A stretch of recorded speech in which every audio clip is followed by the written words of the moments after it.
Hai, Assalamualaikum warahmatullahi wabarakatuh. Kembali bersiaran. Aku nak minta maaf sangat-sangat sebab dekat video ni aku dah lama sangat tak aktif. Dah tak buat story lagi kan. Sebab ada masalah yang tak dapat dielakkan. Emosi pun tak berapa stabil dalam tempoh 4-5 bulan ni. Tapi Alhamdulillah sekarang ni dah okey. Aku akan continue lah buat video dekat channel ni. Okay, siapa yang dah subscribe channel ni, stay tune. Kepada yang belum subscribe, boleh subscribe sekarang. Okay, cerita pada kali ni agak menarik. Aku nak kongsikan dengan korang. Flashback balik ke tahun-tahun yang sebelum-sebelum ni. Abad ke-18 iaitu pada tahun 1866 di Ellis Island di New York. Seorang wanita yang bernama Bridget Duncan telah selamat tiba di kota New York untuk memulakan kehidupan baru dekat sana. Dia tak cantik sangat, dia tak berpendidikan tinggi, daripada keluarga susah. So dia nak merubah hidup dia lah. Pada masa tu dia ambil keputusan untuk bekerja sebagai pembantu rumah. Sebab kalau korang tengok dekat abad ke-18 tu pun memang tak ada bidang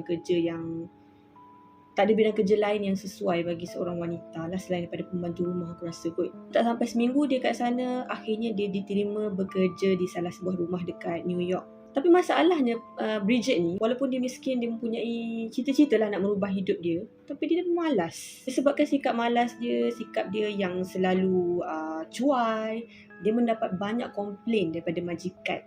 Jadi disebabkan tu dia memang selalu kena marah lah, kena herdik, kena pukul. Dan disebabkan ramai majikan dia yang tak berpuas hati dengan hasil kerja dia, dalam masa beberapa bulan saja dia dekat New York, dah banyak majikan dia tukar-tukar.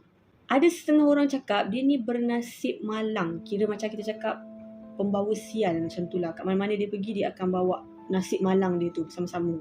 Bila buat kerja tu tak kena, buat kerja ni tak kena, asyik kena marah. Dia pun mula dah rasa stres kan. Lagipun dia jauh daripada tempat tinggal dia. Sampailah satu hari dia jatuh sakit. Bila dia jatuh sakit, majikan dia yang pada masa tu pun panggil lah doktor untuk berubatkan dia lah. Nama doktor tu adalah Dr. William Coriel.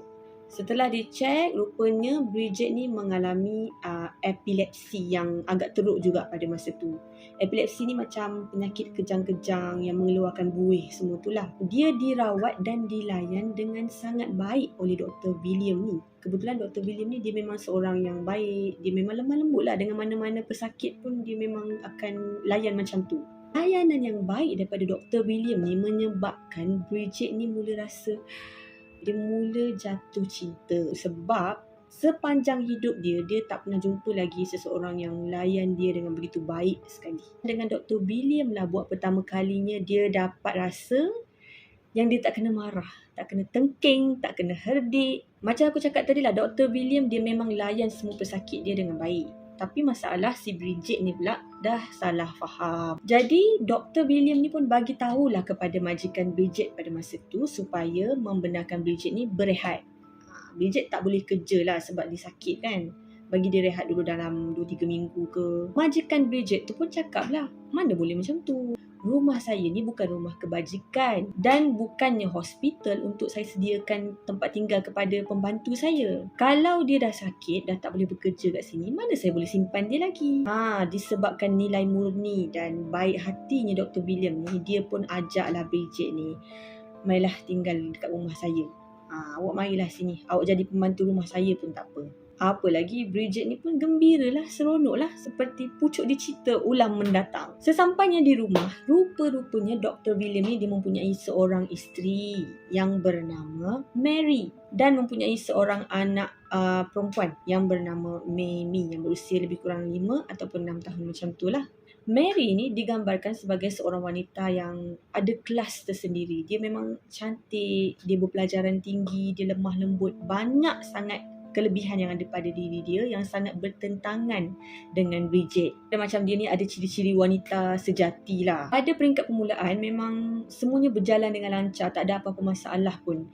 Tapi lama kelamaan Mary ni dapat rasa yang Bridget tak dapat buat kerja dengan baik. Dan ada sesuatu yang tak kena pada diri Bridget. Tambahan pula, si Bridget ni dia memang dah mula rasa cemburu dengan kelebihan yang ada pada Mary. Sebab Mary ni dia ada banyak kelebihan. Semua orang sayang dia. Dekat kawasan persekitaran tu, jiran-jiran, keluarga, semuanya menyayangi Mary. Dan daripada situlah si Bridget ni mula menanam rasa keinginan untuk menjadi Mary. dan menggantikan tempat Mary di sisi Dr. William. So langkah pertama, dia pun mulalah nak rapat-rapat dengan Mamie, iaitu anak perempuan kepada Dr. William dan juga Mary. Dalam fikiran dia masa tu, kalau aku ambil hati anak dia ni, mungkin Dr. William ni akan lebih dekat kot dengan aku. Dan apa yang lebih membuatkan Mary rasa tak selesa sangat-sangat, sebab hari demi hari si Bridget ni memang selalu sangat mengingkari arahan daripada Mary ni. Apa yang Mary suruh dia buat, dia tak buat. Yang tak suruh dia buat pula. Jadi Mary ni mula fikir, kau majikan ke aku majikan? Mary dah rasa mula hilang sabar dan dia pun mengadulah kepada suami dia, iaitu Dr. William, supaya memecat Bridget. Sebab Bridget ni memang tak dapat buat kerja, so dia memang tak boleh nak stay dekat sini dah. Jadi Dr. William ni pun pergilah dekat Bridget. Dia pergi slow talk lah. Dia cakap, Bridget, I'm so sorry, minta maaf. Mulai daripada esok lah kiranya, awak dah tak boleh bekerja kat sini. Kira saya akan hantar awak balik dan akan cuba cari majikan baru pada awak. Bila dengar je apa yang Dr. William tu cakap, Bridget ni dia mula rasa marah lah. Tapi pada ketika itu, dia cuba mengawal perasaan dia tu. Dia tak tunjuk depan Dr. William. Okay sir, as you wish. Tapi guys, itu adalah permulaan kepada pengakhiran Mary Coryell. Jadi pada 25 Februari 1866, iaitu malam terakhir Bridget berada dekat rumah tu, kebetulan pula Dr. William ni dia telah ditugaskan untuk bekerja dekat luar pada malam tu lah. Jadi dia terpaksalah meninggalkan anak dan isteri dia ni bersama dengan Bridget yang tengah packing-packing barang masa tu. Diriak wajah Bridget masa tu nampak macam dia ni boleh terima lah kot. Dia boleh terima, inilah nasib aku apa semua kan. Tapi dalam hati dia penuh membara, penuh dengan rasa cemburu, dendam, amarah. Dia rasa yang Mary ni dah rampas apa yang dia nak selama ni. Jadi pada malam tu dia memulakan perancangan. Ketika Mary dan juga anak dia, Mamie, tengah tidur dekat dalam bilik, Bridget pun masuk ke dalam bilik tu secara perlahan-lahan. Bila dia cuba mendekati Mary, tiba-tiba Mary tu buka mata, terjaga. Lepas tu berlakulah pergelutan antara diorang kan. Mary ni cubalah nak menyelamatkan diri. Tiba-tiba Bridget menikam dada Mary menggunakan pisau bertubi-tubi. Malangnya tikaman bertubi-tubi tu tidak berjaya menewaskan Mary. Dia masih hidup. Disebabkan itu, Bridget mula berkelakuan seperti binatang. Dia gigit leher Mary sampai tercabut kulit daripada isi. Sampailah akhirnya Mary tewas juga. Bila dah selesai dengan Mary dah meninggal. So dia pun buatlah perancangan dan buat alibi macam mana nak tutup kesalahan dia ni supaya orang tak nampak. Jadi dia pun plan. Dia buat seolah-olah rumah ni terbakar dan ada perompak yang telah pecah masuk ke dalam rumah mereka.